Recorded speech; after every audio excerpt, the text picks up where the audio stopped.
you come in the yard, and I like how your pants lay over your booty. If I want you, I'm gonna take you. You're continuing Coca-Cola propaganda. Do you ever give another man that like mustache nod?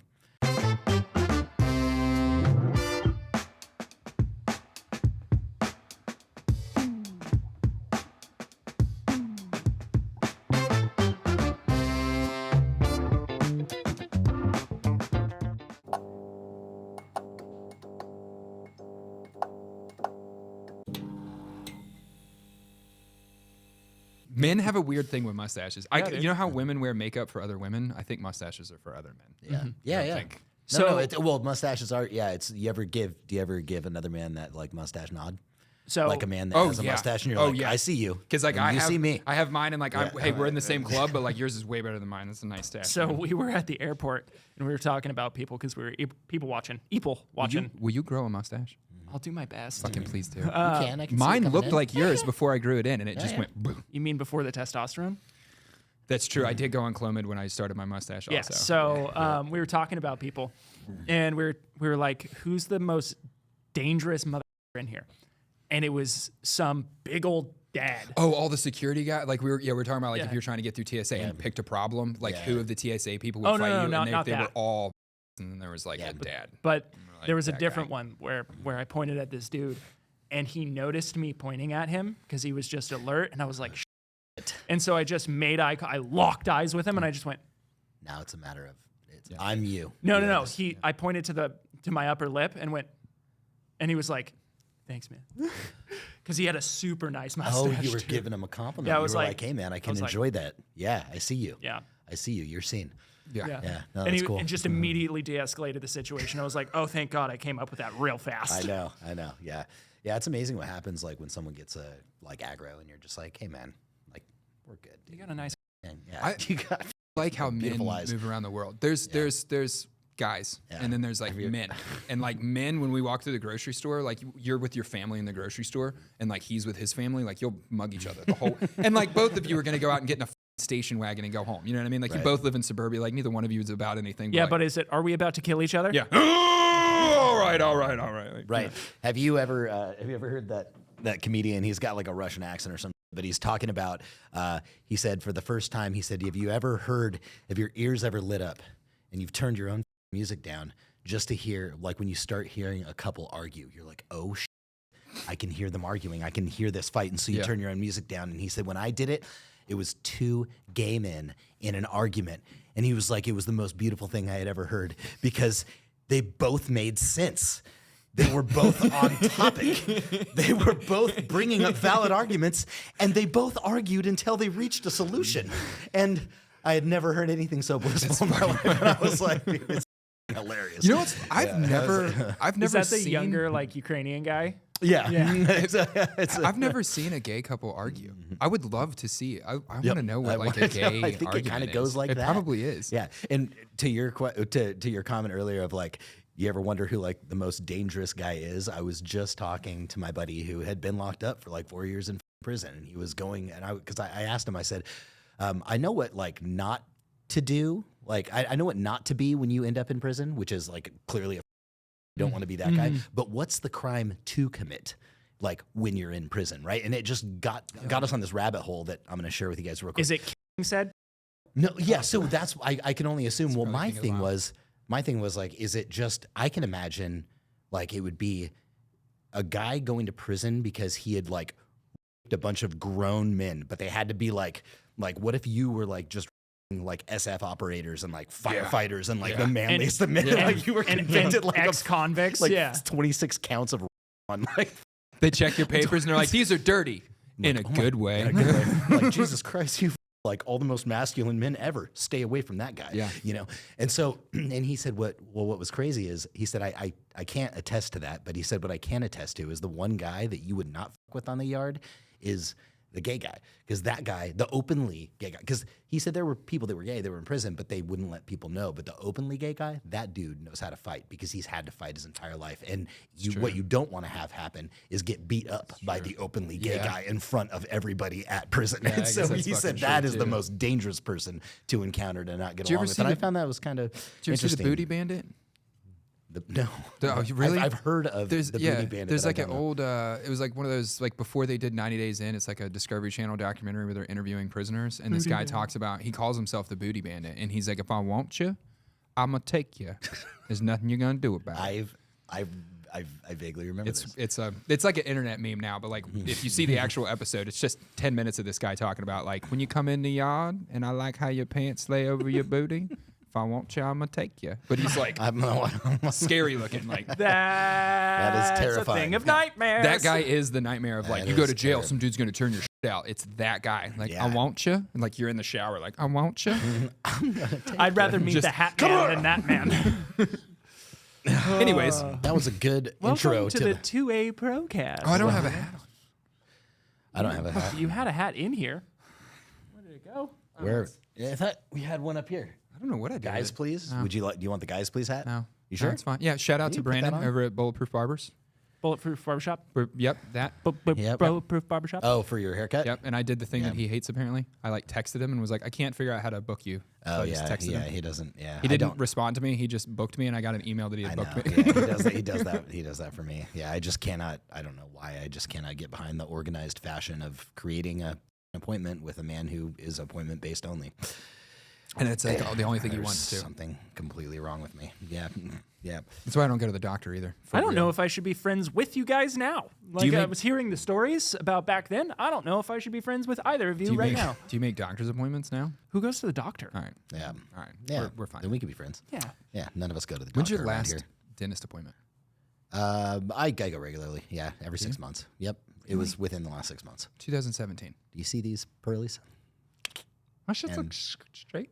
Yeah, they're. I'm fake. just gonna You know ride what? it out For- until I have enough money to do veneers, and then Yeah, that's what I mean, dude. These things aren't real. Yeah, I've been fucking punched in Really? the face plenty of times. Yeah, broken teeth, all sorts of weird, lots of fights. You know, just drunken escapades, and yep. For chewing Copenhagen constantly, your teeth are I- not that bad. it's Dude, just this. I got. That Dude, gum line is gone. so there was a kid. I was in I was in 7th grade, and I was on middle school around here is 7th and 8th grade, right? So you got a 7th grader, 8th grader, and we're doing PE or recess or something like that, and we were playing baseball. And this kid's name was they called him Nitro. That's all I know. They called him Nitro, and he was like a large man, but also in 8th grade. Yeah. And he wanted to pitch, and I wanted to pitch, and so I looked him dead in the eye when he asked for the ball, and I pitched the ball, and he walked up to me and got in my face, and I did the whole "I'm gonna push you," Yeah. and then I don't know where that was gonna go from there, but he just used Step the off, leverage. bro. Step off, bro, and then he used the leverage and came Bounce back back. and punched me right in the mouth, and that was the first time that I've had the teeth jacked up and the fat lip and the and then from there I just never stopped. It was just I was like, oh, I can feel different also by getting in fights, just like it was with like vandalism and like drinking alcohol and like all the things. I'm like, what can make me feel different? I don't know, getting punched in the face. And it was just not healthy. My first fight was at church in the parking lot. I was like a good church kid, and there was a kid that someone else's family was bringing to church, right? So like fair game, like I'll pick on you, like you're not even godly, you know what I mean? And he was like way taller and bigger than me, Yep. and I had like a cut on my hand, and I like opened the cut up, and I went over to him at youth group that night, and he had a white. Remember like back in the like early 2000s, was a big puffy yeah. white jacket. Yep. I walked over and I was like, hey man, I just want to tell you like I'm really sorry about like being an asshole and shit, and just smeared blood all over the back of his jacket. Yeah. He caught me like 5 minutes later. I was walking through the parking lot with my buddy, just come around the corner of a van and just beat the brakes off both of us single-handedly. But I had braces, dude. Yeah. Oh. The whole inside of my mouth. I would rather get my jaw broke or some shit. Yeah. Like the whole inside of my mouth. was Which just is hammered. hilarious that neither of you learned anything. I learned a lot of things, like Yeah. swing first, don't fight people that are that much bigger Yeah, than no, me. you learned the wrong things. No braces. Yeah. I was in the emergency. I I've knew always we were learned going the to hard fight that way. dude too. People are like, don't do this, and then I'm like, I will need to find that out for myself. I don't know if I believe you. Yeah, I don't know if I believe you. Like, you have all the perfect track record and history and experience for me to absolutely believe you, but for me, I just have to find You out have a on my nice own life and a sometimes. nice car, and you looks like you have a nice family. It seems like you have good advice. I'm gonna go do this shit though. And Yeah, find out. right. Yeah, I'm gonna go find out on my own. Yeah. So You seem like everything that I want to be, and I know you're telling me exactly what I need to hear, but I'm pretty sure I could sell meth and do what you're doing. Also, I don't know. I'm gonna. yeah, I'm pretty sure you're wrong. yeah. Pretty Pretty sure you're wrong about that. Pretty Yeah. sure you're wrong about that. Yeah. So anyway, welcome to the 2A Procast, where all the advice here is not something that you should probably take, and hopefully it's just pure entertainment.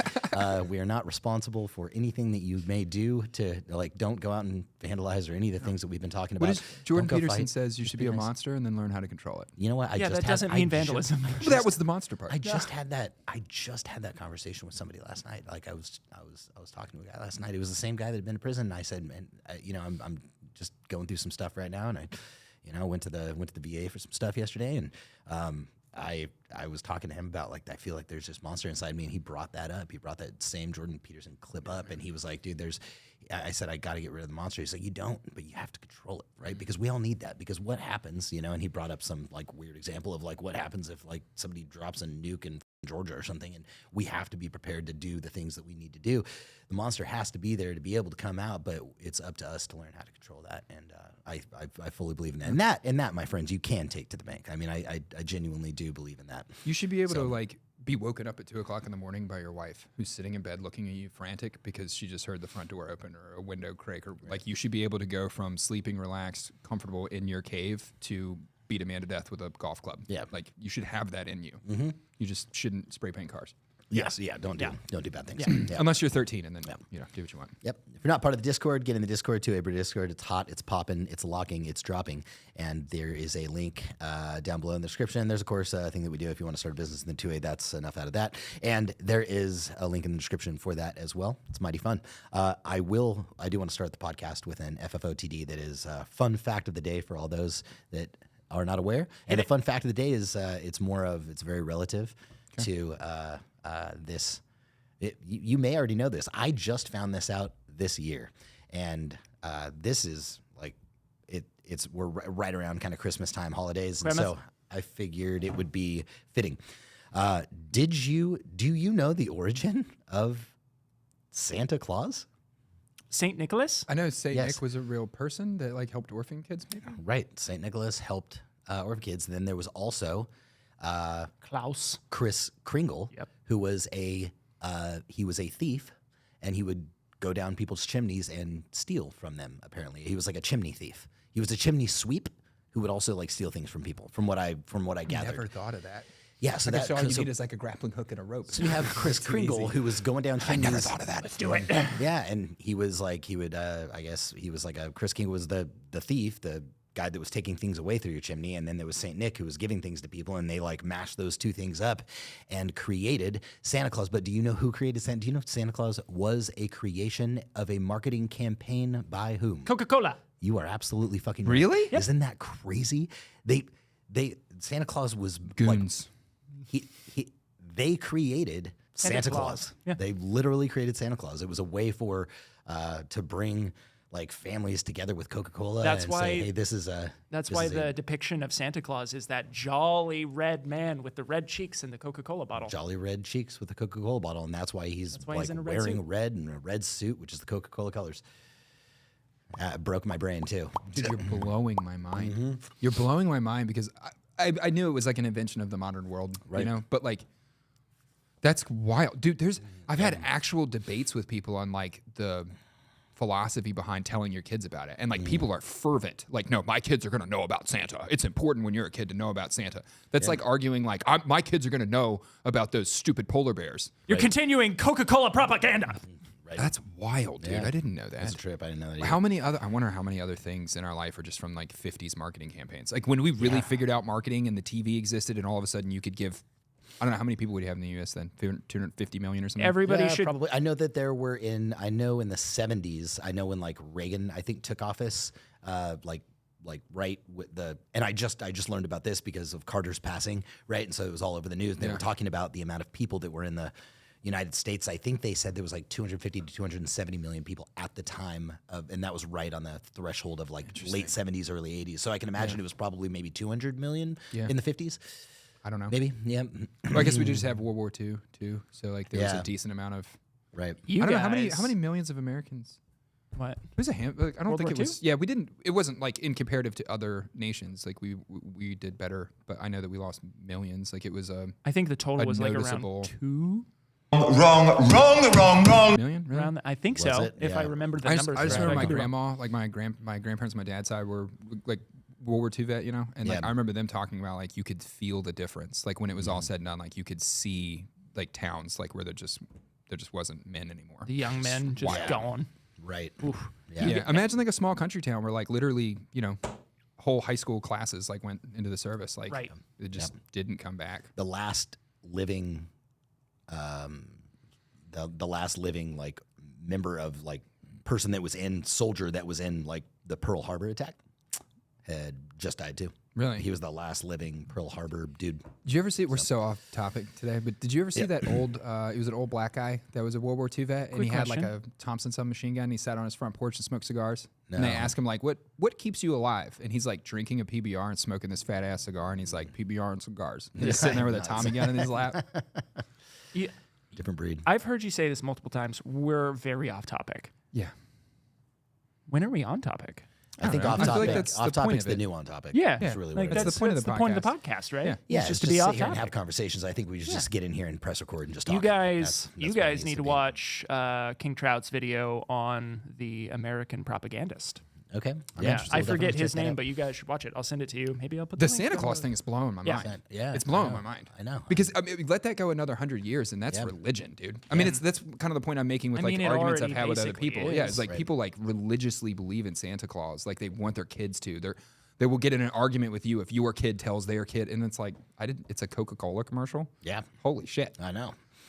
Yeah. It's fucking wild. It hurts. Yeah. It is just straight pop culture marketing commercialism. The thing about the trillions of dollars that marketing campaign generated, because it didn't just make money for Coke. Like, it was a good image for Coke. Yeah. But the big picture, like Christmas holiday shopping, Black Friday, like it's part of our culture. Right. It's got to be $1 trillion that goes through the economy every year around Right. Christmas, and it's just from some people sitting around. It's just from some people sitting around making a marketing campaign. Yeah, they're like, they're okay, like- we need to sell more bubbly drink. I just immediately How are we want going to to do this? We've got to create this like this saint, and who are we going to make him be, and how is he going to come? You know, how is he going to come deliver the They made a presents? How is he religion. gonna do, I mean, they made a whole backstory. And I know. Yeah, there's a whole thing around it. Yeah. all right, so 2025 for Tacticon. So, Happy New Year, everyone. Yeah, Happy New Year. Because you guys are watching this Saturday, which is the 4th, Mm-hmm. and the New Year is tomorrow. So, Happy New Year. Do you guys have any New Year's resolutions? I'm gonna try to be quieter. Mine, yeah, And from this point on, he doesn't speak in the podcast. yeah. Is that been real. Is that the New Year's resolution? I gotta shut up. I talk too much all the time. Well, you're still in the current year. You can talk this time. It's true. That doesn't have to start until You next have year. one day. Okay. That's it. Yeah, you got one day left. So Yeah. pipe up, Peep up. peep up. Peep up. Yeah, mine is a little more. I don't know if you want to call it morose, or I don't want to bring the mood down, but I want to be a little less. I just want to be. I don't want to be up here. I don't want to be down here. I just want to be kind of in the middle. And I feel like I can get manic. I can get like, we're gonna fucking do. We're gonna do everything, and we're gonna do all the things like all right now, and everything's gonna happen, and blah blah blah blah blah. And we need to make it happen. And it's just this. This roller coaster of emotions, and it's just the way my brain operates. It's the way I operate. I'm highly impulsive, and I'm up and I'm down and I'm left and I'm right, and I'm never focused. And I think it's time for me to, I got a thing scheduled today for some blood work to kind of see where I'm at with like everything from lipids to cholesterol levels to my like testosterone levels, and then I've got another appointment at VA later today for balancing the mood out and just becoming just more like, I don't know, like a normal 41-year-old man who's a father and just a stable, What's normal? a stable human being. And I don't know, I'll find I've always had this kind of personal vendetta against like any level of medication, because I felt like that it would take away who I am. It would stifle my creativity. And I don't know that I'm open to at least hearing about it now. I'm open to getting like possibly the treatment that I need to be a little more easy to live with and be around, where people don't need to worry about like, what fucking Jake do we get today? You know? So, and I don't know, like just, you know, if I was going to get vulnerable for a second, that's probably what it's going to be. And that's, you know, instead that's of just the truth. ping-ponging between extremes, it's just a little I bit more. relate to that super hard though. Like I am very much the same way. You know, something I found that has made a massive difference for me in my life is I get up and I do 30 minutes of like, I don't really know how to do yoga per se, but like I have back issues and I'm kind of beat up. So I just started having to stretch in the mornings because I couldn't feel I would wake up and my hands would be numb. And it's led to like 30 minutes an hour every morning. It's usually like 4 o'clock in the morning. I just lay on my floor. I don't have any music going on, just like a little light in the room. And I'm just calm and mindful about myself. I think about what my day is going to be. And like the process of like stretching, like when you stretch, it should be like as strenuous as a workout. Like you should push yourself. Like it should be hurt. Like it should be painful. Right. And then I get up off the floor and I'm done and I've put my thoughts together for the day and I'm relaxed. My body feels relaxed. Like, That's cool. Yoga. Cool. I don't really know how to do yoga, but that's what I'm trying to do. Watch a little YouTube yoga thing and then. Dude, that can take you far. Powerful about I think there's something to it. And dude, it's good for inflammation and your circulation and like it just makes you feel. And you kind of did something physical, even like because I can't get up and go lift heavy. Yeah. It's like I need my day to go by and then I can work out. Like, right. What's amazing, like what it's amazing how big of an impact your psychology can have on your physiology. Yeah. And that's what happened. That's what happened to me yesterday. Like just a full blown, like I had, I mean, if this is too intense, you can just cut it out of the podcast. But I had a moment of like sheer like panic and anxiety yesterday around the business, around where it was going, around the revenue that was coming in and the people that we need to take care of. And oh my God, 2025, and how am I going to maintain just vomiting this? blood. And it was because like we're in the firearm industry entering into a probably a stronger economy and a Republican president. And there's nothing worse for this industry from a marketing perspective than a strong economy and a Republican president. And I can see it reflected in the sales because I'm like, okay, there's nobody. Look, anytime, like when I first saw Beto O'Rourke stand up and say, I'm going to take your AR-15s, I said, yeah. Why? Because anytime they get up there and they punch the sky and they said, we're going to take your guns, they're not going to, but just the rhetoric by definition sells guns. And so you know that nothing bad really happened and they can try to do the things, but they're very rarely going to succeed in doing the things except by the subtle virtue signaling stuff that maybe California does, where they're like, we implemented this gun law that doesn't make any sense. And there's just not a lot of that now. And it's a fear-driven economy. And so because there's not a lot of fear right now based on the new administration coming in, it's had an impact. And I went into this like, oh my God, I've got people to take care of and we've got this company and we needed to keep it going. And how do we how do we fit this new kind of generation of we still need to train and we still need to do the things, but everything is actually seemingly okay. And dude, it went from my head to I had yet to have this happen. My hands went numb, my face went numb, I couldn't breathe, and I went into the VA triage. I was like, I just need to talk to somebody because I am unsure of why I'm feeling the way I'm feeling. You know what I mean? And that was it. And You're so spun up, your lips tingle. Yes, man. That is literally the last, before I got out here, like I know that I've been kind of wild-eyed since I've been out here, but that was like the last 3 years of my life. I would literally just be like sitting at home like working and just start thinking about something while I was working, and it's like a runaway diesel motor. Yeah. Like I just rev up and rev up and rev up and rev up to the point that I would like lay down on the floor and basically pass out. Yeah. And dude, working in the fire department, you like people have panic attacks and like you think you're dying. Yeah. And we get them in the back of the ambulance and like they want me to give them medication, they want me to do it, and it's like we're not doing anything. I'm not doing anything for this. Like you can breathe because you're talking to me, and you're either going to pass out and reset the system, or you're just going to be this way until we get to the hospital, and then like a doctor can give you something. But like I'm not giving you pain medicine to manage your anxiety attack. But the amount of people that would just work themselves up, pass out, and then by the time they were at the hospital, they like felt embarrassed, you know? Yeah. If you're ever having an anxiety attack, just let yourself pass out. Yeah. We're not medical. Yeah, this is not medical advice. It's not medical advice. This is medical advice. That's the stuff that started making me like do yoga and things in the morning. Cool. It's like I couldn't manage it, dude. I would just be driving down the road and like I would have to pull over. Yeah. I'd just get so, and I couldn't. At least you can like put it on. This is stressful. Yeah. You know. Yep. Yeah, it's interesting. How about you? My New Year's resolution. Well, let me touch on what you were just saying for a second with like the going into a good economy and going into the Republican president thing, you can even see it in like the comment section. Like, I think I've talked about this before, but we released a video just, saying, hey, paint your rifle, get a balaclava, like just being fun.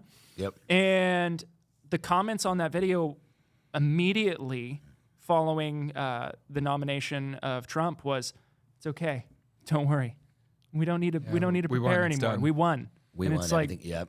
Yeah. That's How's that going with the appointment nominees and everything? That's not going well. Well, the thing that needs to shift in this country and also the perception of other countries is what we've been pushing for a long time now, and that is a more casual and a more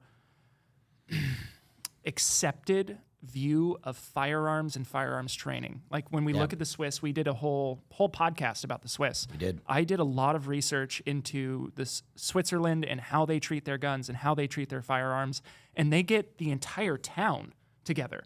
And they have shooting events. They have marksmanship challenges. They get kids involved. They have shooting ranges that shoot over highways because they trust the marksmanship of their citizens. It is a respected thing. It is a family building thing. It's not anything that's like, oh, you have a gun? You have a gun? It's like, yeah, we have a gun. It's their service rifle. Well, is Switzerland one of those countries? Switzerland has mandatory service. It just recently, in the past few years, got switched to where you don't have to do military service, but if you opt out of military service, you have to pay back a certain amount of money that your service would have entailed. So it's a large sum of money that you have to pay the government to not serve in the military. Yeah. And that's kind of fucked. It's a little fucked, but that's interesting. I think mandatory. I think 18 months. You do basic and you do a year. Right. 18 months. Yep. I'm not necessarily opposed to it. I don't like forcing people to do anything, but I'm also not not either. But there's just too many people running around service. with no. There's too many people in the U.S. running around with no families, no guidelines, no moral code, no anything. The military will give you something. I say that I'm against forcing people, but I'm fully for forcing people to do martial arts. Oh, to serve the country that they live in and also prosper that. in. But when they get out of the service, they get their fully automatic service rifle. Mm-hmm. Yeah. And they maintain it. Yep. And they keep it at home. And the tyrannical governments that knew that they maintained their rifles and had mandatory military service, when you saw if you watch like Hitler's map kind of pour over Europe, there's one place that it didn't pour into, and that was Switzerland. Well, let's not talk about the gold in the lake either. Yeah, there's more to it than that, but yes. But also, they weaponized the Alps. You're right. Yeah. The Swiss have it figured out, man. They do. That's what makes me nervous about like all the WEF and all those forums that like take place in Switzerland is like they're a castle. Like right. Switzerland as a country is a castle, and it's a very well defended very well defended castle. Like, not as good as the U.S. U.S. true. is exceedingly well. But there's one thing that I've noticed actually about you. Before even moving into the new year, I think you made some sort of a decision some time ago, and I don't know when it was, to be more of probably exactly how I was explaining that I wanted to be, which was just you're a lot calmer. You're peaceful, even when I come at you unpeacefully. You've always been very you're just very pragmatic and calm and reasonable. The switch happened sometime this year. I don't know when it was, but you made a decision at some point. I think it's that baby. It is. Okay, it is, I was thinking about it. Like it's always something that's kind of in the back of my mind, from doing martial arts. And my dad's super pragmatic. You've met the guy. Yeah. That my dad is X A B C A B C. Oh, he's Dan. Yeah. Okay. It's like, this is how it's done. Why are you taking emotion into things? And I'm like, Dad, I think you're autistic. Because I am emotion. Love you, Dad. He's probably watching right now. But but it's always been in the back of my mind. My dad instilled it. And once I found out Carly got pregnant, my life just immediately went, because I always kind of thought, how do I want my child to see me? What do I want to leave for my child? What the phrase, more men need to plant trees they will not know the shade of. Mm-hmm. Love that dude. Just like once she was like, I'm pregnant, my entire world went, okay, I now have to be the man my son wants to be. Right. Or at least I have to be the man I want my son to be. That's right. Yep. You have to literally be the thing that he's aiming at. Right. My uncle gave me a Marcus Aurelius coin for Christmas. It should be in my wallet here. See if I can find it. Met your uncle, right? He came in with your dad that one time? Yeah. Mm. So he gave me this coin. And jump into a little, this isn't my quote for today, but it has Marcus Aurelius on it. It says, your life is what your thoughts make it. And then on the back, it says, you have the power over your mind, not outside events. Realize this, and you will find strength. Mm. And so it's just that switch to me when I can control myself, I cannot control the outcome. Right. If someone comes at me mad, I don't have to reflect their emotion. Right. If I get to choose to act rather than react. And that's been I'm fucking terrible at that. Yeah. We've all obviously we've all been having a lot of kind of smashing heads against each other recently. And me and you are very much the same. Yeah. Very quick to be this. Yeah. Very much so. Very much so. I want to not be like that anymore. Same. I want to be that the guy, he who loses is cool, loses every time. And I think restraint of tongue and pen has to be something that I carry into this new year. Restraint of tongue and pen meaning exactly what it is, but it's so important to not send that text, to not say that thing, because what is it going to get you? It's going to get you hurt feelings, burnt relationships. Right. It's not going to get you anywhere. It's remembering in the moment too. Because in the moment, it's the most important thing. Right. Like saying whatever you're about to say or that text, you'll write that text and read it over 10 times. You're just stuck in it's like when you get stuck on a bad comment on social media. I'll spend 30 minutes making a reply and I'll Google stuff. And then you delete it. Yeah, and then I end up being like... Yeah, and if I heard something profound a long time ago, which was, and it's probably nothing new to you guys, but it's go ahead and write the email and then come back to it tomorrow. You still want to send that email? So fun fact, that really is something that I also incorporate with my edits. Whenever I edit something, not this podcast, but whenever I edit like a film or a video, a piece of art, I edit it, and then once I'm, let's say, most of the way done, it's the final rough draft. I leave it and I come back in 24 hours. Yeah. And then I rewatch it. Yep. I do that I do the exact same thing. I will get it to a point that I want, no matter what time of night it is. I'll be like, all right, this seems like a good final product. And then I intentionally, I do yoga in the morning, and then I get up and I sit down and I watch that 10-minute video back to myself, and I can see a whole day worth of work that still needs to go into it. All right. Yeah. Have you found it with color grading? Mm-hmm. You can sit and color grade, bring the raw footage back in, and it will look beautiful. And you go outside and walk around in the yard and come back in, and you when you re-look at it, your eyes adjust to accept what the reality is that you're making. Yeah. And you'll walk back in the room and look at it across the room, and it looks awful. And you go, what the hell is Why that? is everyone orange? I thought it looked beautiful and artistic. Yeah. The saturation's off the charts. Yeah. No one at T-Rex Arms has gone outside and come back in during the color grading process. Make it green. But that's something I've noticed about you two. My wife does it too. It means you two are like women. Yeah. That's why you like us. Yeah. You need a little pizzazz. This is my little harem. But you guys like to talk about it now. Yep. If there's an issue, it's I want to talk now. Yeah. Yeah. Which I don't disagree with sometimes. I think sometimes you should have passion in things. I think it's important to get that passion out sometimes and then go, break. Yeah. I'm with you though. On the I don't think that either one of us is bipolar per se, but I do the same thing. I will ping through. No, don't do that. I know. I will get revved up about something. If you send me a text and you're like, hey, do you have time to talk today? That time is right now. You just told me that we need to talk.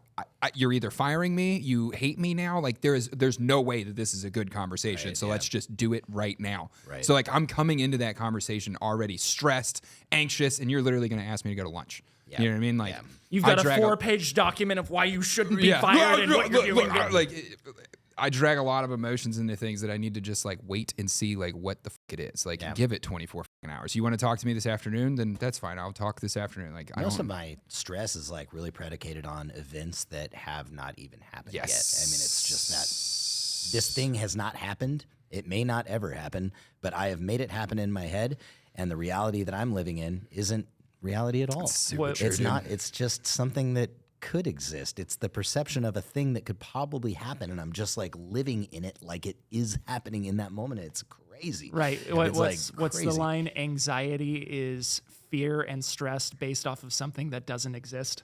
Yeah. It's 100% true. Yeah. Yeah. It's 100% It's true. manufactured. Right. You know, in I our think there's a mind, lot of like ego and pride that go into it too, because like you believe that you have fucking control over it. You know what I mean? Yeah. Like there's pride and ego in that belief that like I just played mental chess and I can see these 5 different alternatives that the future may provide me, and 3 of them are stressing me the fuck out. So I have to figure out how to solve these 3 things that might happen. Like the amount of ego there is like, I think I can see the future. I think I know what your intentions are. I'm mapping down the road of what your intentions may actually be. I'm gaming out all these different things, and I'm giving myself all this anxiety about stuff that even if it's true and you do it to me, there's nothing I can do about it. Right. Like, hey, we need to talk, and you're gonna fire me. There's no point in having if you're gonna fire me, you're gonna fire me.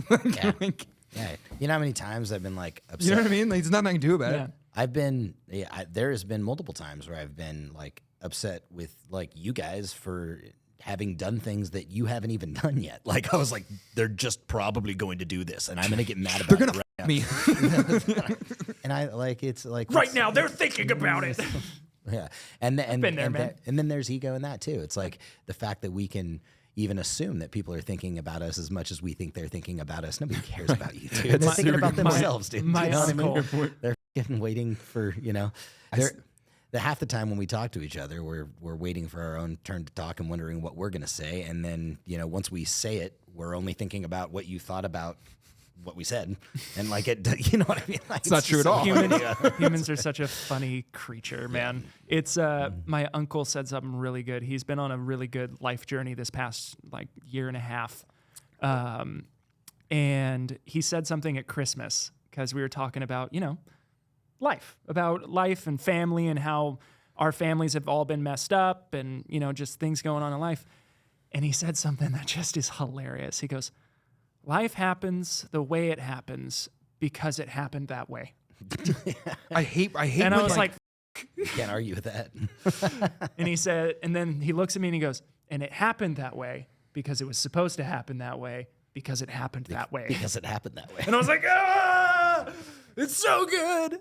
Just relinquishing that control, stopping trying to control everything else around you. Yeah. It makes life so much better. There's so much freedom in surrender. Right.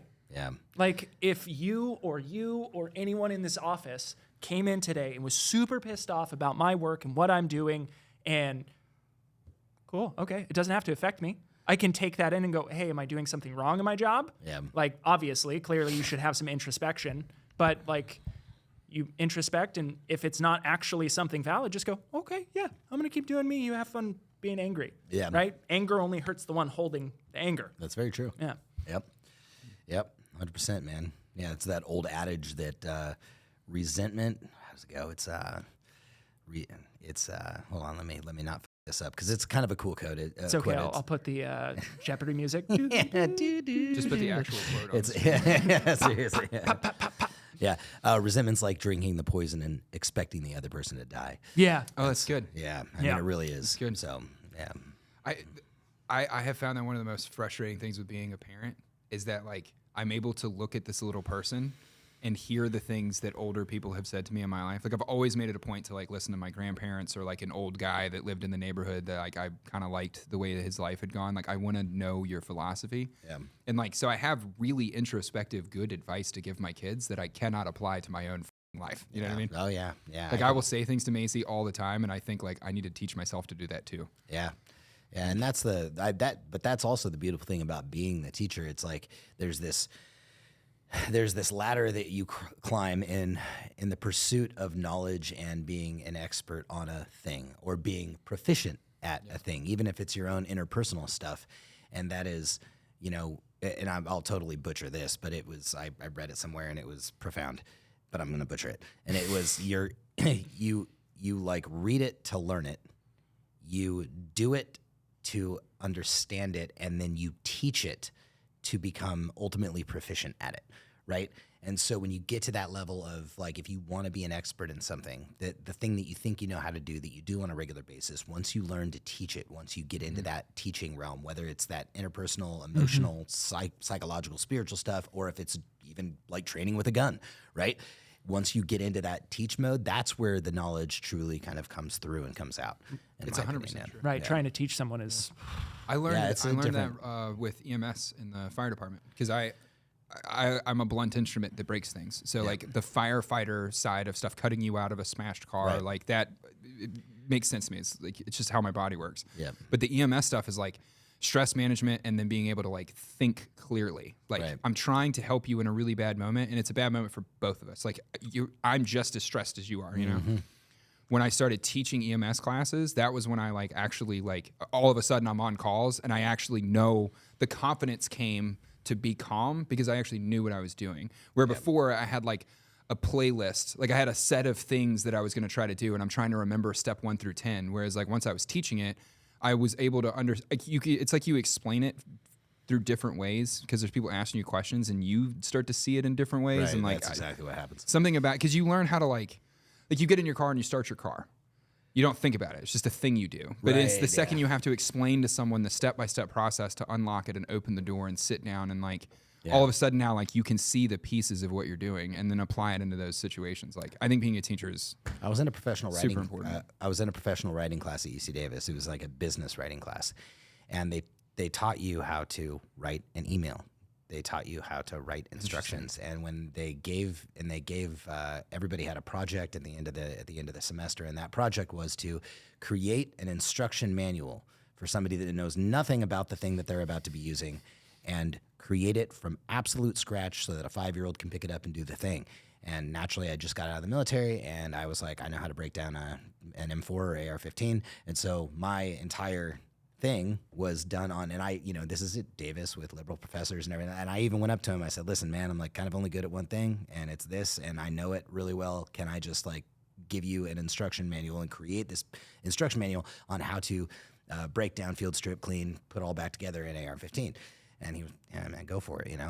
And I did it, and I learned so much, because like the things that we do when we're just taking things apart and not even paying attention to it, like I really was able to break it down. And what came of that, man, is as much as he was a little reluctant to have like the firearm thing being used, and for me being completely set apart from any of my peers in that class, it was he came to me after that was all said and done and said, can I use this as an example for future classes and future students? Damn, because gangster. the way that That's you awesome. did this was absolutely incredible. And then he banned it. And then he voted for Jacob Dine's manifesto. Yeah. and then the California state government immediately got rid of it. Yeah, but it was cool because it built so much understanding on for myself on the platform, and just doing things that I was normally being able to do, literally blindfolded at some point in time. So because you would do that, right? Yeah, You'd sit around with the your dudes Pepsi and, Cola like, challenge. Yeah, you would like blindfold yourself Yeah. and like see who could disassemble your rifle or your 249 the fastest or whatever. So The standard in most of my platoons was a 240 in under like 20 seconds. Like most dudes could blow a 240 apart and put it back together in like 15 seconds, which is ridiculous. Yep. But that's all you do. Like when you're It's a baby fast private, hands, that's dude. all you're just sitting around with your thumbs in your butt. You don't know what to do, and someone hands you a 240, and like you guys are gonna naturally race each other. I'm and gonna do that break for this 8 now. hours. Yeah, Yeah. 100%. That's when you charge the 50 and you haven't taken the spring out, and now you're just stuck with this lethal object. You know what I'm talking about? No, Yeah, I have yeah. no clue. So the 50 has the butterflies on the back, right? Yeah. Well, there's the recoil spring is like mounted in the bottom of that. So like or maybe the top. But when you take off that back plate, if you've charged it before you take it off, then that spring. Oh, it's just cocked and loaded. Yeah, and there's like horror stories. Like I went through a small unit or a small arms unit armor thing when I was baby private. I couldn't say no, so they sent me this like baby armor school thing. Anyways, the instructor in that like had a horror story of like a student that like tried to let it go once it was racked back like that, and it like went through them. Oh, Jesus. Yeah, Wow. I mean it makes sense. I mean it's Yeah. that spring is catching that bolt coming back like. That's a big screen. Yeah, but I have seen it go through drywall. Like it will go through like bet. into a whole nother room. Our armor, Sergeant Shack, was missing a tooth because of a 249 that he had charged back, opened up the back of it, then undid. You know how you let the spring out? It's got those two little nubs that kind of hold it in place. But when it's charged back and that spring has full potential energy. Just in the mouth. Yep, and he fucking went boop to take the spring out and went swack, and he was missing his fucking tooth because of it. This is a reminder to everyone out there: machine guns are open bolt. Yeah. Very much like the airsoft guns of old that you had to cock the spring on. It's clear when it's in the front. Yeah, Yeah, indeed. you got to let it down. You let it down. You got to let it down.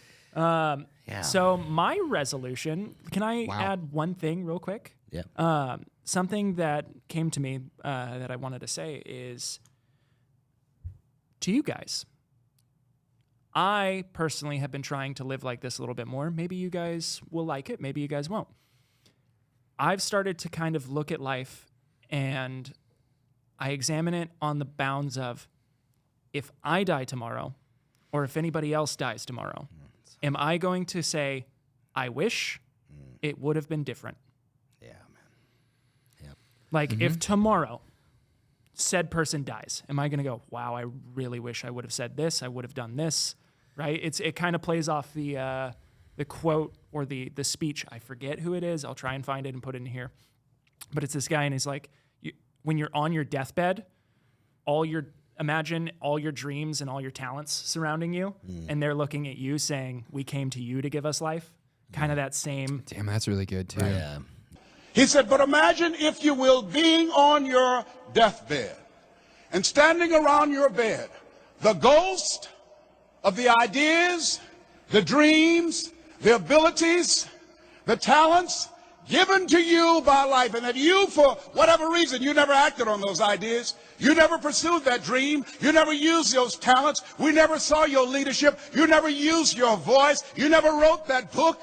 And there they are standing around your bed looking at you with large angry eyes saying, we came to you and only you could have given us life. And now we must die with you forever. And the question is, if you died today, what ideas, what dreams, what abilities, what talents, what gifts will die with you? I like that a lot. That's gonna stick with me. Yeah, I like that I'll find the speech and I'll put it in here and I'll give it to you. That's awesome. But my resolution is to be a unit and make art. Cool. Yeah. Yep. It's good stuff. I'm gonna embrace the pain. That's my resolution. Embrace the suck. Embrace the pain, because life can get easy, and life not easy, but life can get comfortable. Yeah. Right? Where you wake up in the morning, you're like, I don't want to hop in the cold shower, so I'm going to take a hot shower today. Right. I don't want to do said workout because I'm tired and sore. It's not even that. It's like I would rather just do my 9 to 5 every week, and I don't want to take this additional class or certification that my job's offering because it's outside my 9 to 5. And then 20 years from now, you just haven't taken the next step, and you're trapped now. And now you're making fleshlights on the assembly line floor. Yeah. Yeah. Oh, we were going through. Did you know there's a Grinch? The Grussy. We went from becoming like a better human being in 2025 to talking about The Grussy. Grinch. What an awful turn that took. Or what a magnificent turn that took. I don't know. That's how we cut it back in. We just cut back into Grinch. Just make you wonder what's on the Patreon. something else on the agenda in there? I had some things, but like, I don't know if let's share our quotes. Let's get into our quotes. Mine's more of like a. I kind of violated. It's more of a proverb. I thing violated. I violated. I don't like how that starts. I violated the topic. Right, they had a subject that we were going to kind of do it around. But Shame. I heard something that was kind of prophetic, if you will, and I still, and it doesn't really apply to the professionalism. Is that what we were doing? Something on professionalism? It was about being good at your job. Just being good at your job. Yeah, professionalism. Yeah. Yeah, but it also this is very much in line with entrepreneurship and the way people treat you within your business, whether you're an employee or an employer. And it was something that came across like social media, but it seemed kind of profound. It was this. It was have you heard the story of the frozen bird that was flying through the air? Okay, so okay. How was a frozen bird flying? So the whole story goes, there there is a teacher in a class full of small children. The teacher asks all the children, can you give me a story that has a moral at the end of the story, something valuable that can come from this story? And a kid raises his hand and he says, I've got one. This is something that my dad told me. There was a bird flying through this cold tundra, and the bird gets colder and colder and colder until eventually that bird's wings freeze and it falls to the ground. And as it's laying there, essentially taking its last breath because it's frozen, a cow comes along and shits on the bird. And the bird's thinking, God, as if this day couldn't get any worse. Now I'm shit on. And then what broke the thought was, my God, I'm warm. I'm warming up and I might actually get out of this. And now the bird's not dying anymore. Now the bird is alive. And the bird gets up and starts singing. And as the bird starts singing, this cat runs up and eats the bird and takes it out of the shit and into its belly. And the teacher goes, Jesus Christ, what is the moral of that story? I liked where it was going. Right. And he said, not everybody that shits on you is your enemy. Not everybody that gets you out of shit is your friend. And when you're in deep shit, keep your mouth shut. That's good. Yeah. That's good. I thought that was kind of a cool That's story. super good. That's super good. I really like that. It's kind of like the fly that zips down to the water. Yeah. I don't know that one. Yeah, that must be an Army thing also. Sometimes I really enjoy the fact that me and Jake share some little offline. You've never heard the fly that dips down on the pond? No. Yeah. The end of the parable is like when the fly goes down, the pussy gets wet. But it's like the fly goes in the water and a fish eats the fly and a cat jumps in to eat the fish, and like you're supposed to listen to it like you're about to get good knowledge. Yeah, Right? and then it's the fly goes down. Yeah. Nice. I'm sorry, Carly. I'm a good person. I No, swear. you're not. Was that turned also into, it was a cadence? Yeah, it was a cadence, it's a but cadence, it was from World War II to like remind. It was like a thing that like There's to a get fly, guys to there's stop. a fly. But it was like to get guys to stop, like running around in Germany and like getting all these weird STDs and stuff. But it just slowly became like A cadence. Yeah. A cadence, yep. That story that you write, the parable reminds me of the Chinese farmer. Have you heard that? So, what happens when his fly goes down? right. Long ago, there was a widowed Chinese farmer. The farmer and his only son labored through the cold winds of winter and scorching rays of summer with their last remaining horse. One day, the son didn't lock the gate in the stable properly, and the horse bolted away. When the neighbors learned what happened, they came to the farmer and said, "What a sadness this is. Without your horse, you'll be unable to maintain the farm." I love this. What a failure that your son did not lock the gate properly. This is truly a great tragedy. The farmer replied, "Maybe yes, maybe no." The next day, the missing horse returned to the farmer's stable, bringing along 6 wild horses. The farmer's son locked the gate, and the stable family firmly behind all 7 horses. When neighbors learned what happened, what happiness this brings. With 7 horses, you'll be able to maintain the farm and 3 of them and sell the rest for huge profits. What a blessing. The farmer replied, "Maybe yes, maybe no." The next day, the farmer's son was breaking in one of the wild horses, and the son got thrown from the horse, fell hard on the rocks, broke his leg. The neighbors, what a tragedy. The farmer, maybe yes, maybe no. The next day, the Imperial Chinese army arrived to conscript all the young men in the village to the army. Their assignment was to fight on the front lines in the battle against the terrifying enemy of overwhelming force. The farmer's son, because of his broken leg, was not taken. They said, "What a blessing." He said, "Maybe yes, maybe no." So, and like, obviously it can keep going on and on and on, but Right. the whole parable is, we don't know. We don't know. We don't know. We Could don't be. know. Yeah, this could be a tragedy, Yeah. or this could be, very much the opposite. A little bit different than yours. I really liked yours. That was a good one. No, yeah.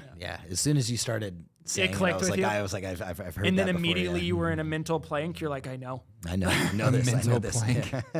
ADHD, man. I know, yeah. ADHD just ate my brain as you said ADHD. Do you remember planking? Yes, I Why do did it. that stop? That was like the funniest. That planking. Yeah. Do you know what I'm talking about? I know. Planking or docking?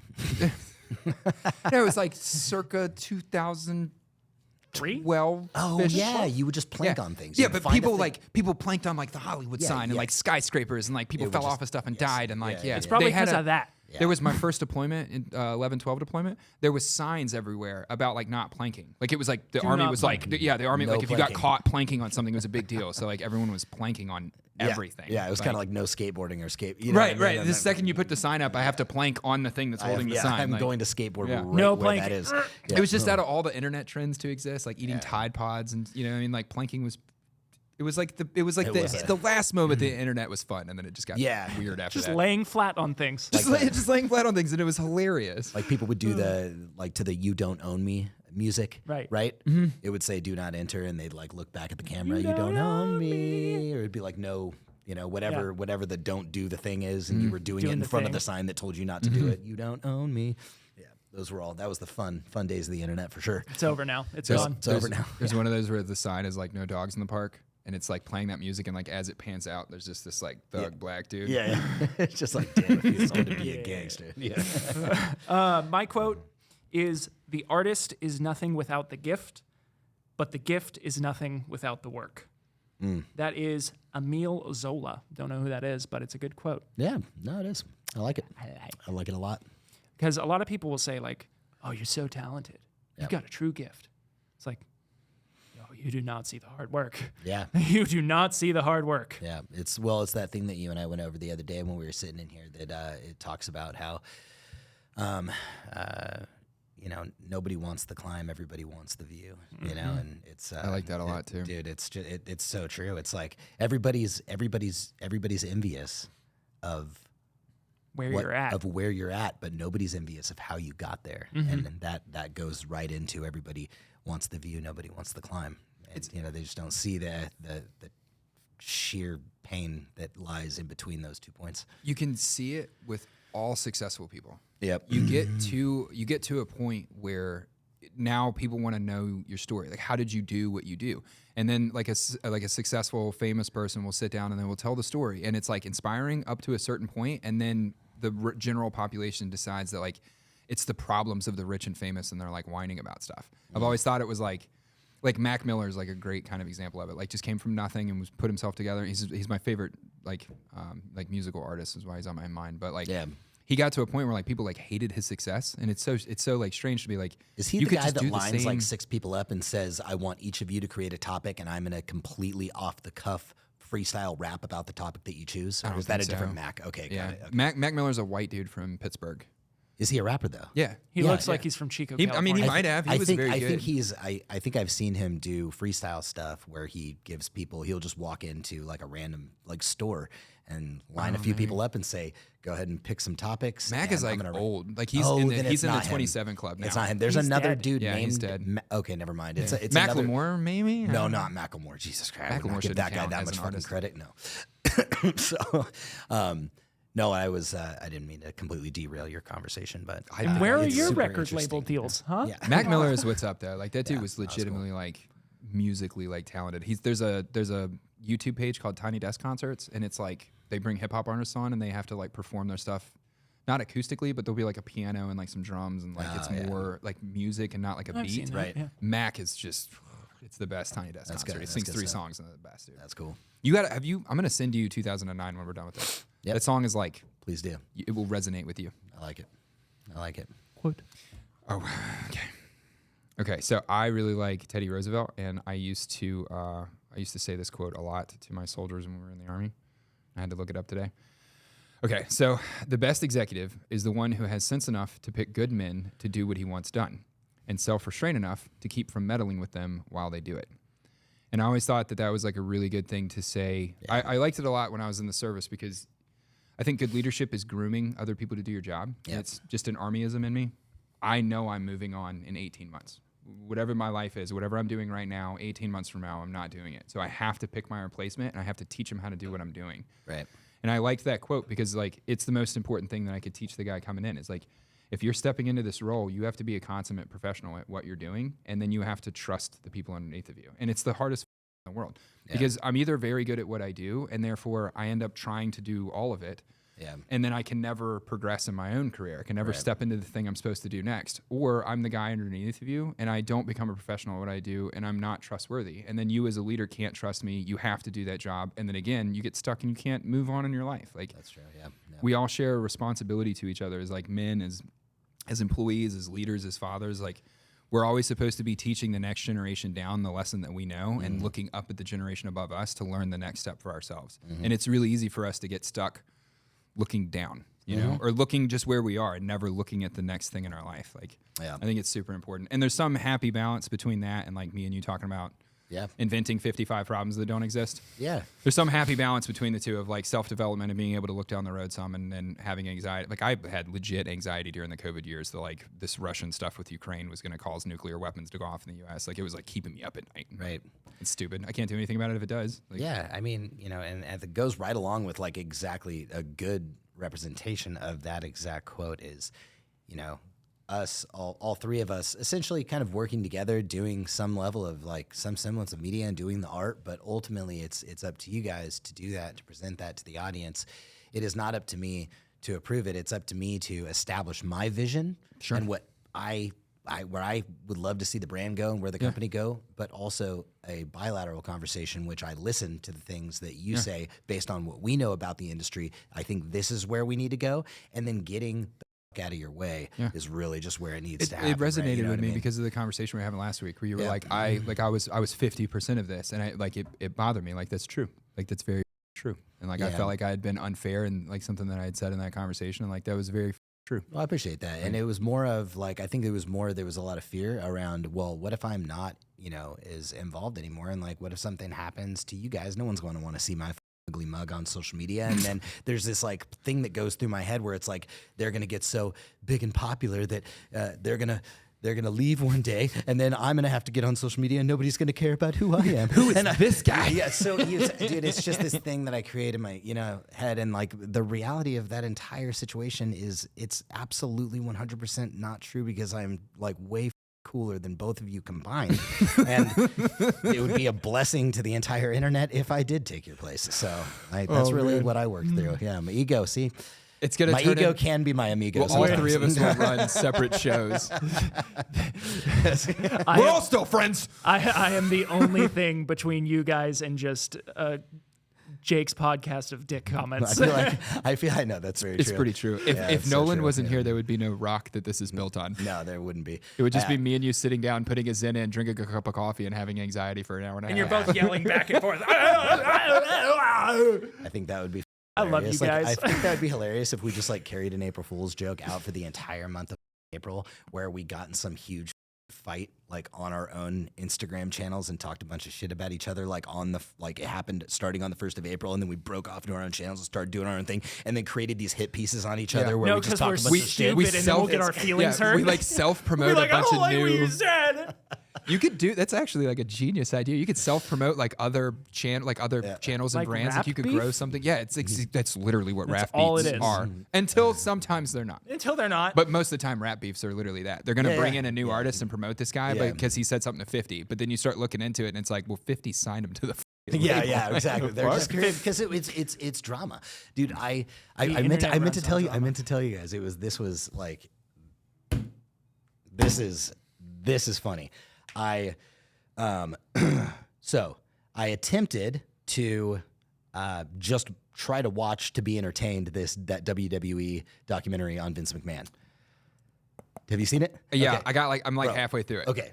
I'm not giving anything away because I'm probably only about halfway through it too. But while I was watching it, I was like looking at it, and that's exactly what he was doing. Like he saw that drama, that conflict, that this fight within its own arena created this sensationalized event that everybody wanted to participate in. It wasn't just about these guys throwing each other around on stage. It was a story that was built around who they were and their foundation. And I was like, man, how fucking cool is that? And I couldn't help but like think about the relationship between, you know, like not that I'm Vince McMahon, but what I'm saying is the relationship between like him and how he kind of cultivated like the drama that was coming within his own thing. And I was like, I wonder if like, I don't know, maybe I think it's genius. I think what he did is copyable. I think it's 100% is. It's brilliant, absolutely brilliant. Where you took something that was just very much a niche thing that only certain people liked,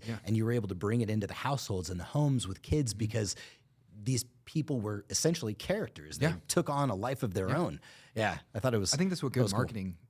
Yeah, like that's what good marketing is. It's like I'm storytelling to you. Yep, it's story tells to you for 5 seconds about being a good parent and washing your kids with chemical-free whatever the like. It's storytelling. Exactly. Ford is for American men who like to wake up early and have sex with their wives. Have you got to the part where it starts to get a little, because all the stuff where Vince McMahon like assaulted a bunch of women, all of that stuff came out right after the documentary got made, so they don't address any of it in the documentary, but it starts to go down that road with like the storyline that he wrote for his daughter.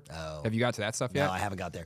I got to the point that was kind of profound. I had to like turn it off because I was like, this is getting like way too intense, because I started thinking I was relating it to like you. Just to our like media department. Oh, 100%. That's how I watched it too. It was like, okay, all right.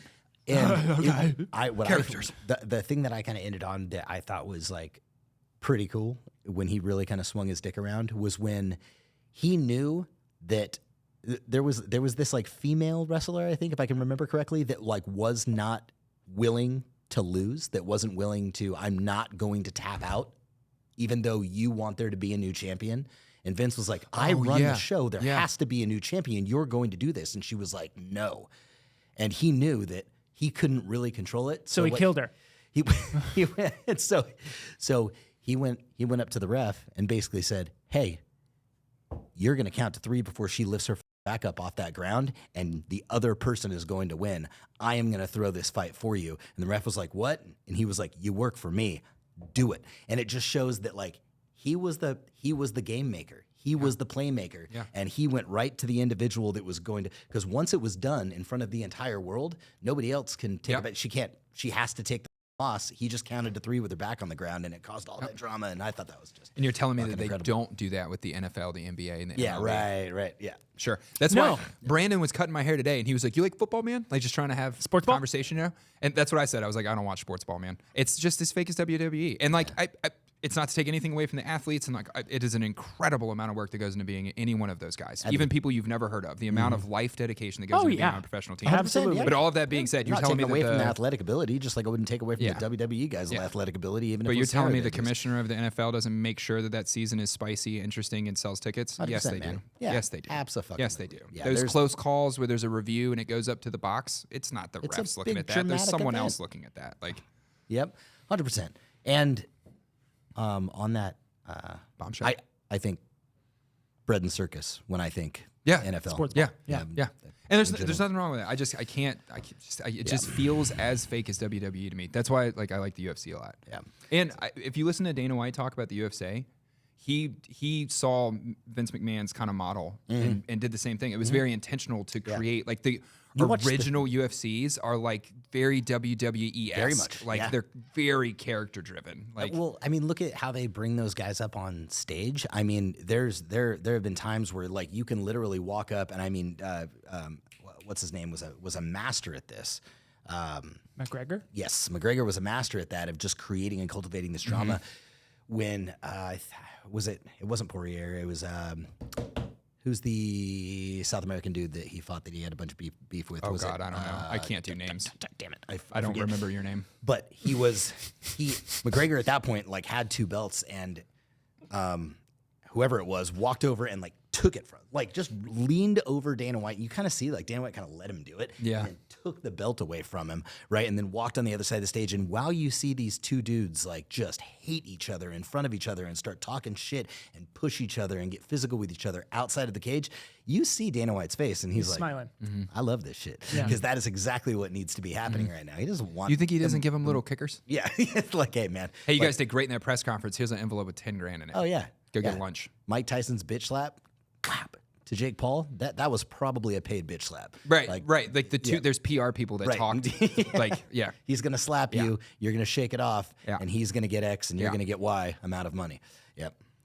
If you see it on TV, it's probably not real. It's probably not. Dude, real, that's another, like I say all the time, like if there's something that I wish like adult Americans understood, like that's one of them. If it is on camera and you are watching it, social media, TV, anything, nothing is by accident. These colors Nothing you're just seeing right happens. now, they're not real. Yeah. No. You think down to like You think that's air you're you breathing can now? even make the argument like, well, cops was real. Like, no, it wasn't. No. You're telling me you put a camera crew in that cruiser, and that guy didn't intentionally go into bad places and intentionally antagonize people and you're creating something that just isn't real as soon as the camera's there. Like, it just is what it is. Like, Unless it's the 2A Procast, this is 100% real. You should listen to everything. You mean the 2A Quotecast? The 2A oh, the Quotecast, quotecast. yeah. That's good. Quotecast, yeah. We did terrible in quotes this week. I thought we did great. I like old Theodore. I've been waiting to use like Teddy? a Theodore. Yeah. Teddy boy? He was a Rough Riders man, and he was a Cab Scout. He was a T-Bear. Oh, was he really? Yeah, I he was didn't know cavalry that. guy. That's good shit. Right on. Good for him. Cool. I think a good thing to bring in, another thing I want to bring into the new year is just less ego. Yes. Just less ego. Leave it where it is. Who in am I? 2024. Yeah. You know, Yeah. who am I? I have a really good way that both you guys could lose a lot of your ego and pride if you hear me out. Lose everything. Yeah. It did wonders for me. Yeah. That's a thing. It truly is. You know, like live in the warehouse for a couple of months. Yeah. It'll break you on the inside. It'll break you on the inside. I am 10 I'm good. times. He's like, I'd rather not. I am 10 times calmer and more soft-spoken and well-managed over myself after the last 6-month crucible that I've just gone through, because there wasn't anything I could do about anything. I could be mad all I wanted to, and it wasn't going to change the fact that I was living in the warehouse. Nice. The way Carly and I describe you is, yeah, Tackett's a super good guy. He's a little sketchy, but like a good sketchy. Yeah. I'm all right with that. I describe you as like the crackhead who's got your back. Yeah. You know what I mean? Like Yeah. there's two different types of crackheads. There's the crackhead that is gonna play nice to your face and steal all your shit, and then there's the crackhead help that's you look gonna for it. watch your child, and Right. you can trust him with your Right. child. But if You're someone that comes to one. the house, like it's like a knife fight now. Yeah. Yeah. Like you would kill someone for my child. I think I'm fine with all of those things. Yeah. Yeah, Okay. no, I enjoy people with He's not on crack. colorful histories and that have been through some of the deep dark places. I mean, like Life that. should be interesting, and I wanted to know what it was like. Yeah, I wanted to know what the bad people were like. I wanted to know what the bad part of town was like. I wanted to understand all the walks of life. And like, there's a bunch of shit Well, there's didn't just need to learn, something but- like there's this little pilot light inside of me that has like it's activated like through the gas of like chaos, and for some reason I operate very well in chaotic environments. I operate in chaos. Oftentimes, if things are too calm, if things are too serene, and that's one thing I want to enjoy. I want to enjoy the fact that not everything has to be like just this craziness all the time. And I oftentimes try to create that environment where I'm like, shit's too calm. I need to throw a wrench in this. Let's make some chaos. Let's do this thing. This is too calm. It's gonna go bad. So if I make it go bad, then it'll be better because I know how to control the bad that I made. Yeah, That's I say all the time. That's exactly it, man. That's I say all the exactly time, it. like never let life get boring. But like that's me in a pretty way saying that. Like Yeah. I know for a fact that I will just blow things up. Like because I'll be like, no, this is good, but This it could is be too good, better. but it could be better, It could yeah. be better, and the only way it's going to get better is to like fire that guy over there and see what happens. Like, yeah. No, I know, and I've yes, 100%, dude. It is, I feel like that was. You ever seen Always Sunny in Philadelphia? I've seen Danny DeVito. It's like one of my favorite shows of all time. I love those like single camera comedies. I've been like pouring through them recently. But there's an episode where Charlie, the one that's like the crackhead of the show, is the wild man. He's like wearing a cowboy hat and he's like doing wild man stuff the whole time. And they're selling gas. So they're all riding in this van and it's full of 50-gallon drums of gas. Yeah. And Charlie like pops up in the back of the van and yells that he like cut the brakes and then like puts his cowboy hat on and yells wild man and kicks the back doors open. No, I'm saying, no, the brakes. Guys, why aren't the brakes working? Because I cut the brakes! Wild card, bitches! I have told people about that or like sent them the little clip off of YouTube to describe like what's happening inside my brain. That is 10,000%. When you come in and you're like, hey, I have an idea. My brain goes, wild man, and just wow. Yeah, no, it is, dude. There's this weird, like I said, it's this fire burning that like there's a part of me that just really enjoys like breaking the rules and like doing the wrong thing. And I don't want to be that way. Like sometimes, you just gotta like just play by life's rules, man. Like not everything's meant to be broken. Not everything needs to be chaotic. Sometimes we can just have a good day and nothing has to have gone wrong. I knew jumping on that barrel with you guys was gonna take all the skin off of my shin. Like I knew, I saw it happening before. Like I knew it was going to happen, and I was like, I shouldn't be doing this. I cannot vertical jump like you guys can vertical jump. Oh.